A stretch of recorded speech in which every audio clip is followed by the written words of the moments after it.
하나님의 크신 은총과 은혜가 오늘도 살아가는 모든 삶의 자리마다 충만히 임하시기를 기원합니다. 기도하겠습니다. 하나님 아버지, 오늘도 거룩한 하나님의 말씀을 붙들고 맡겨주신 하루의 삶을 시작합니다.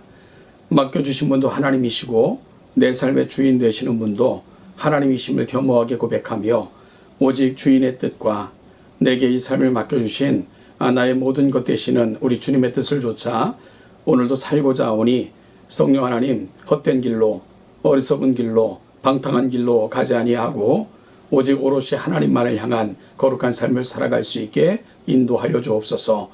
오늘도 말씀을 푯대 삼고 하나님의 말씀이 이끄시는 대로 그 인도하심을 쫓아 살아가는 귀한 하루가 되게 하여 주옵소서. 오늘도 사랑하는 동천의 모든 성도들을 지켜주시고 그들이 살아가는 모든 삶의 자리가 하나님의 거룩한 영광을 드러내고 선포하며 보여주는 아름다운 삶의 자리들이 되게 하여 주옵소서. 감사드리며 예수님의 이름으로 기도하옵나이다. 아멘. 오늘 함께 보실 하나님의 말씀은 디모데전서 3장 14절로 4장 5절 말씀까지를 보겠습니다. 디모데전서 3장 14절 이하의 말씀을 읽겠습니다. 내가 속히 내게 가기를 바라나 이것을 내게 쓰는 것은 만일 내가 지체하면 너로 하여금 하나님의 집에서 어떻게 행하여야 할지를 알게 하려 함이니 이 집은 살아계신 하나님의 교회요 진리의 기둥과 터니라. 크도다 경건의 비밀이요 그렇지 않다 하느니 없도다. 그는 육신으로 나타낸 바 되시고 영으로 이롭다 하심을 받으시고 천사들에게 보이시고 만국에서 전파되시고 세상에서 믿음 바 되시고 영광 가운데 올려지셨느니라. 그러나 성령이 밝히 말씀하시기를 후일에 어떤 사람들이 믿음에서 떠나 미혹하는 영과 귀신의 가르침을 따르리라 하셨으니 자기 양심이 화인을 맞아서 외식함으로 거짓말하는 자들이라. 혼인을 금하고 어떤 음식물은 먹지 말라고 할 터이나 음식물은 하나님이 지으신 바니 믿는 자들과 진리를 아는 자들이 감사함으로 받을 것이니라. 하나님께서 지으신 모든 것이 선함에 감사함으로 받으면 버릴 것이 없나니 하나님의 말씀과 기도로 거룩하여 짐이라. 아멘. 3장 14절부터 15절은 먼저 디모데전서를 기록하여 보내게 된 이유, 즉 배경을 설명하고 있습니다. 사도 바울은 디모데가 목회하는 지역인 에베소에 빨리 가고자 하는 소망이 있었습니다. 그러나 이 일이 지체되자 먼저 편지를 보내기로 한 것입니다. 그가 이렇게 급히 편지를 보내야만 했던 이유를 다음과 같이 설명합니다. 너로 하여금 하나님의 집에서 어떻게 행하여야 할 것을 알게 하기 위해서. 그러면서 교회를 다음과 같이 설명합니다. 이 집은 살아계신 하나님의 교회요 진리의 기둥과 터니라. 바울이 이해한 교회는 첫째, 하나님의 집입니다. 여기서 말하는 집이란 단어는 건물로서의 집이 아니라 건물에서 사는 사람들로서의 가족을 의미합니다. 즉 바울은 교회란 한 하나님을 영적 아버지로 모시고 살아가는 그리스도인들로 구성된 한 가족으로 이해하고 있는 것입니다. 또한 그는 교회를 진리의 기둥과 터라고 했습니다. 여기서 말하는 진리란 진리 자체에 있은 예수 그리스도 그리고 그분을 통해 구원의 진리를 가리킵니다. 기둥이란 건물이 무너지지 않도록 받쳐주는 역할을 합니다. 즉 교회는 거짓이 난무하는 이 세상에서 복음의 진리를 수호하는 역할을 하여 진리가 지탱해 나가도록 하는 사명을 가지고 있는 것입니다. 따라서 교회가 이 세상에서 하나님의 말씀인 진리를 잃어버린다면 그 교회는 이미 무너진 교회나 다름이 없는 것이지요. 자, 그렇다면 이처럼 교회의 정체성을 이루는 진리의 내용은 무엇입니까? 그 내용이 16절에 구체적으로 나타나고 있습니다. 16절 말씀을 한번 읽어볼까요? 크도다 경건의 비밀이여 그렇지 않다 하느니 없도다. 그는 육신으로 나타난 바 되시고 영으로 의롭다 하심을 입으시고 천사들에게 보이시고 만국에서 전파되시고 세상에서 맡은 바 되시고 영광 가운데서 올리우셨음이니라. 16절에서 말하고 있는 경건의 비밀이 바로 교회가 지키고 있는 하나님의 진리를 가리킵니다. 16절에서는 이 내용이 총 6가지로 구성되어 있습니다. 예수님께서 육신으로 나타난 바 되시고 영으로 의롭다 하심을 입으시고 천사들에게 보이시고 만국에서 전파되시고 세상에서 믿음 바 되시고 영광 가운데로 올리우셨음이라 라는 6가지입니다. 16절에는 구원자 되시는 예수 그리스도의 삶이 요약되고 있습니다. 이는 그의 성육신으로부터 승천까지 그의 삶 전체를 육행으로 된 시의 형식으로 제시하고 있는 것입니다. 우리나라 성경으로 보면 이것이 잘 드러나지 않습니다만 원어로 보면 6개의 행은 글을 읽는 독자에게 운율이 잘 나타나도록 심려를 기울여 구성된 그런 구조를 가진 시 형식으로 되어 있는 것을 보게 됩니다. 자, 그러면 교회가 지켜야 될 진리의 내용들을 한번 자세하게 살펴볼까요? 16절 다시 한번 보시면 그는 육신으로 나타난 바 되시고, 여러분 첫 번째 교회 진리의 내용이 뭡니까? 그는 육신으로 나타난 바 되셨다 하는 것입니다. 1세기 이단 중에는 예수가 하나님의 아들이라는 사실을 인정하면서도 예수가 인간이란 사실을 부정하는 자들이 있었습니다. 그러나 성경이 말하는 진리는 예수가 참 하나님이시며 동시에 참 인간이심을 말씀하고 있습니다.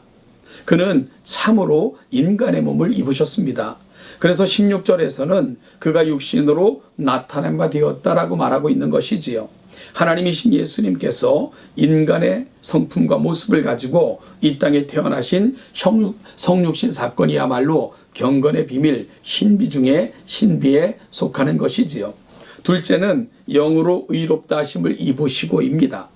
이 세상에 죄가 없는 인간은 단 한 명도 없습니다. 그러나 비록 예수님께서 육신의 몸을 입고 이 땅에 인간의 모습으로 오셨으나 예수님께는 죄가 없습니다. 16절에 영으로 의롭다 하심을 입었다라는 말은 성령으로부터 의롭다 하시는 확증을 입었다라는 말입니다. 죄를 지은 우리들을 위해 이 땅에 인간으로 오신 예수님은 죄가 없으신 유일한 의인이십니다. 그래서 그는 죄인들의 죄를 다시 대신할 수 있는 자격을 갖추게 되신 것이지요. 셋째는요, 천사들에게 보이시고, 성경을 보면 하나님의 천사들 앞에 하나님의 선지자들 앞에 천사가 나타나는 장면들을 볼 수 있습니다. 그때마다 사람들은 천사의 모습에 두려워하며 엎드리기까지 했는데요. 그러나 그러한 천사들조차도 구원자 예수 그리스도를 사모하며 그를 경배하는 자들입니다. 이는 예수 그리스도께서 땅과 하늘, 지어진 모든 것의 주인이심을 가리키고 있는 것이지요. 넷째와 다섯째는 같이 하겠는데요. 만국에서 전파되시고 세상에서 믿음 받으시고입니다. 예수 그리스도의 복음이 온 세상에 전파될 것을 말씀하고 있는 거죠. 실제로 사도행전 1장 8절 말씀에서 예수님께서는 오직 성령이 너희에게 임하시면 예루살렘과 온 유대와 사마리아와 땅끝까지 이르러 내 증인이 되리라 하고 말씀하시고요. 사도행전의 역사를 보면, 그리고 교회 역사를 보면 그 주님께서 하신 예언이 그대로 이루어지는 것을 우리는 확인할 수 있습니다. 그리고 지금도 예수님의 복음은 전 세계를 향해 그렇게 전파되고 있는 것, 이미 성경에서 약속한 대로 이루어지고 있는 것을 확인할 수 있는 것이지요. 그래서 16절 말씀을 보면 만국에서 전파되시고 세상에서 믿음 받으시고 라고 말씀하고 있는 겁니다. 복음이 전파될 뿐만 아니라 복음이 온 세상 많은 사람들이 이 복음을 믿게 될 것이고, 지금 그 역사가 여전히 이루어지고 있으며 이 일이 끝나면 주님 다시 오시게 될 것입니다. 마지막 6번째는 영광 가운데서 올리우셨다라고 고백합니다. 이것은 예수님의 승천에 대한 내용입니다. 예수님은 사망 권세 이기시고 죽음에서 부활하셨을 뿐만 아니라 부활 승천하셨습니다. 그리고 지금은 하나님 보좌 우편에 앉아 계신다라고 설명하고 있죠. 그리고 온 세상을 심판하기 위해 다시 오실 것입니다. 여러분, 이것이 디모데전서 3장에서 신비하다, 비밀이다 하고 교회가 가르쳐야 될, 또한 간직해야 될 진리 6가지 항목이 이와 같다는 것을 말씀하고 있는 거죠. 여러분, 디모데전서 3장 14절부터 16절의 내용은 교회가 목숨을 걸고 지켜야 하는 진리입니다. 그 어떠한 거짓 가르침과도 가르침에 의해서 훼손되어서도 안 되고요. 주님 다시 오시는 그날까지 교회는 이 계명을 굳게 지켜 나가야 됩니다. 여러분, 그러면 왜 교회가 이토록 진리의 터위에 굳게 세워져야 됩니까? 사도 바울은 사도행전 20장에서 밀레도에서 에베소 장로들을 청하여 앞으로 교회가 얼마나 큰 어려움에 직면하게 될 것을 이미 경고했습니다. 거짓 선지자, 거짓 교사들이 일어나서 복음을 왜곡시킬 것이고 사람들을 미혹할 것이고 이리와 같이 사람들을 해하게 될 것을 이미 말씀했습니다. 사도 바울의 우려대로 에베소 교회에는 디모데가 목회할 당시 바로 거짓 교사들과 이단들, 그리고 또한 진리를 왜곡하는 자들과 외부적 핍박으로부터 어려움에 처해 있었던 것이 당시 교회 형편이었습니다. 이들은 양심이 화인 맞아 거짓말을 하며 성경에 없는 것을 마치 성경에 있는 것처럼 혹은 경건을 위장하여 전파함으로 복음의 진리로부터 벗어나게 만들고 있었습니다. 이들로 말미암아 수많은 오해와 신앙의 혼선이 빚어지고 있었습니다.